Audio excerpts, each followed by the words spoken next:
Достор, менин тишимди оңдогонго болбойт экен, пломба салганга болбойт экен. Азыр жулган тат. Азыр укол сайды. Укол сайганы вообще чувствовать эткен жокмун. Жулуш керек болуп калды. Айла жок. Тияктан стимакты жасашты, рентгенге тартышты.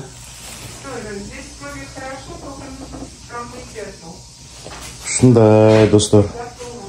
Азыр мен кичине интервью бер десем макул берем деди, бирок орус тилинде айтат. Мыякта дагы мына сертификаты турат.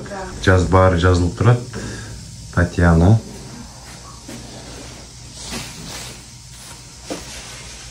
Ошондой. Могу сүрөттү мага көрсөтүп атпай, кыргыздар келгенде баардыгы айтышат дейт, Кыргызстандын тоосуна окшош экен деп.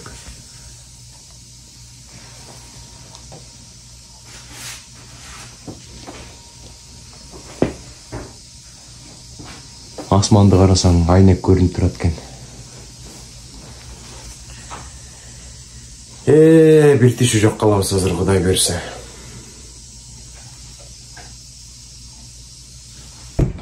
Мына достор, эки кабинет бар экен. Мына мен да тишимди жулуп коюп, жакшы сүйлөй албайтам. Мына кабинеттердин бүт баары таза, условиясынын баары бар. Көрдүңүздөрбү? Мыякта болсо бир киши отурса болот экен. Такыр бошобойт, Татьяна. Бул азыр экинчи кабинетин көрсөтөм. Мына бул жакта мен тишимди бул жактан жулду. Бүт баары таза, инструменттердин баары бар. Мына көрүп атасыздар өзүңүздөр. Азыр биз Татьянага барабыз, анча-мынча интервью алабыз. Здравствуйте, здравствуйте. Как у вас дела? Здравствуйте, добрый день всем. Я знаю, что вы самый лучший стоматолог Чикаго. Все кыргызы приходят. Спасибо большое. Мы приглашаем лечиться всех желающих. Вот Алмазу сегодня хотели полечить зуб, но там, к сожалению, не получилось, пришлось его удалить.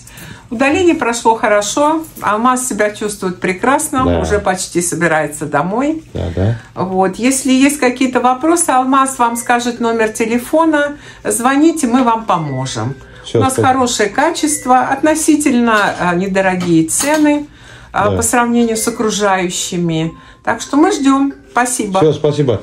А сегодня вы вырвали один зуб, да? Да, один зуб. И сколько стоит один зуб вырвать? Удаление зуба стоит от 100 до 150 долларов в зависимости от сложности. Зубы мудрости бывают подороже, потому что их бывает очень трудно удалить. А пломба? Пломба от 100 до 150 в зависимости от сложности, от количества материала. Но заочно сказать трудно. Нужно прийти посмотреть, что происходит с зубом. И тогда будет ясно. Все, спасибо. Да. Вы самый лучший стоматолог Чикаго. Да. Даже в Америке. Я специально приехал с Огайо. Большое спасибо. Спасибо. Счастливо. До следующего раза. Бай. Ага. До свидания. Я пошел домой. До свидания. Все, спасибо большое. Мына достор, өзүңүздөр көрдүңүздөр. Татьяна менен өзүбүз сүйлөштүк. Мен тишимди жулду. 115 доллар деди. Мен зейле менен котордум. Мыяктан акча бербейт экенсиң, карточкаңан албайт. Атайын банковский счетко кирип, зейле деген программа бар. Ошо менен 115 доллар сураганда мен 150 доллар котордум. Чоң рахмат деп. Өзүңүздөр көрдүңүздөр, 100 доллардан 150 долларга чейин жумуштардын баары болот. Американецтерге барсаңар, кээ бир тишти жулуш үчүн 500 доллар, 1000 доллар сурашы мүмкүн. Тишке пломба салыш үчүн өткөндө мен жубайман 1,5 доллар сураган. Ошон үчүн келиңиздер, телефон бар, адресинин бүт баары бар, достор.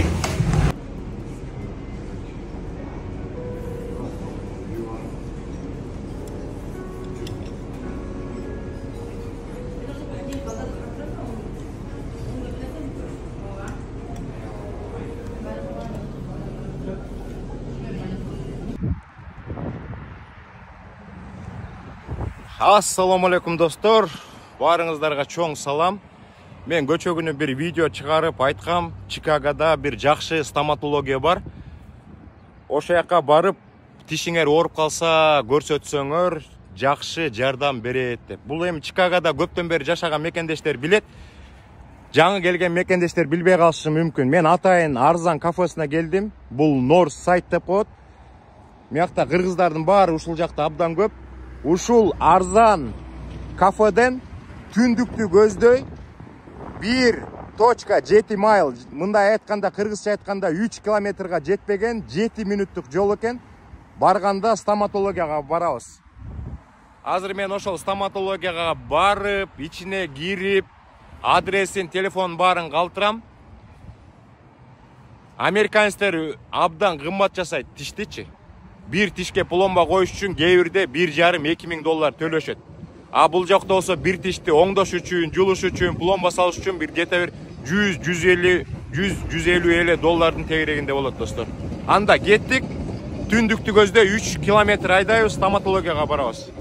Бул жактан сиздерге мен телефондон да көрсөтүп койсом болот экен. Азыр мына Арзан кафенин жанынан чыгабыз. Мыякта Арзан кафе бул жерде турат. Түндүктү көздөй канча жүрөбүз? 1.7 mile дейт. 7 мүнөттүк жол жүрсөк, стоматологияга барып калабыз. Адреси болсо могул жерде жазылып турат, стоматологияныкы. 3414 West Peterson Avenue дейт. Азыр мыяктан чыгып алып эле бат эле жетип барабыз. 7 мүнөттүн ичинде жетип барабыз. Ошол адрести жазып алыңыздар. Жолду толук сиздерге көрсөткөнгө аракет кылайм. Мына Арзан кафесинен чыгып жатабыз. Чыгып туруп, азыр биз түндүктү көздөй кетебиз. Могул жерден азыр солго бурулсак, анан 3 километрге жетпеген жолду жүрүп коебуз дагы. Стоматологияга кирип барабыз достор азыр. Бул жакта автобусту өткөрүү эле. Мектептеги окуучуларды ташуучу автобус өтүп кетти. Northside деп коет ушул жакта, көрдүңүздөрбү? Бул жакта Арзан центр, Ислам маркет деп турат. Бул жакта парикмахерскийлер бар, гүлдөрдү сатат, кафелер. Азыр моундан ары түз кеттик өйдөнү көздөй.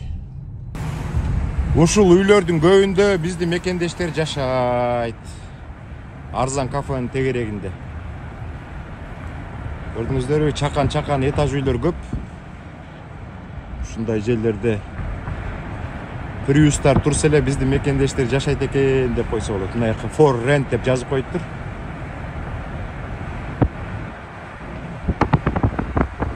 Балдар ойноп жүрүшөт. Бул жакта эмне мектеп го дейм. Ошо мектеп бар окшойт.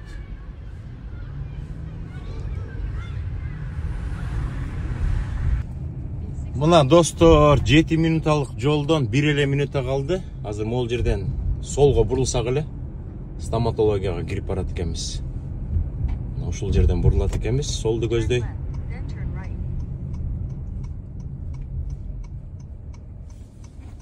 Мына тетигил эле бурушта болот да стоматология. Мына бурулуп атабыз, бурулгандан кийин эле мына могул здание. Азыр могул жерге токтойлу.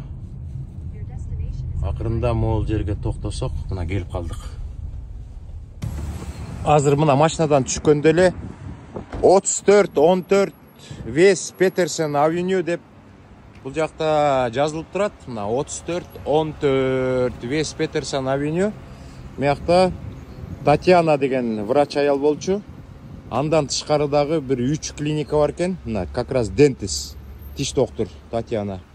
Кире бериши могул жерден киребиз. Мен деген атайын бул жака 1 саат эрте келип алыптырмын. Как раз кирип барганда эң төрүндө болчу. Биз 2 жыл мурун келгенбиз. Как раз могу суит деп коет. Мына могул жерден киребиз. Бул жакта отурганбыз, аппоинтмент күтүп. Анан бул жакта болсо приемный пункт. Азыр убактысы келгенде өзү менен да сүйлөшкөнгө аракет кылабыз. Мунун ичинде дагы башка врачтар бар экен. Мыякта да көрдүңүздөрбү? Мыякта да дентист экен, тиш доктор экен. Башка бул жакта дагы бир врач бар экен. Анан могул жерде дагы бир врач бар экен. 4 врач отурат экен. Машинаны бекители, күтөлү. Өзүбүздүн аппоинтменти. Америкада өзүңүздөр билгендей аппоинтменти жок, эч ким кабыл албайт. Аппоинтмент деген бир убакытты тактап коюш керек. Меники бүгүн 3-күн түшкү саат 12:30 болчу. Азыр 11:30 болду. 1 саат эми күтүп калдык.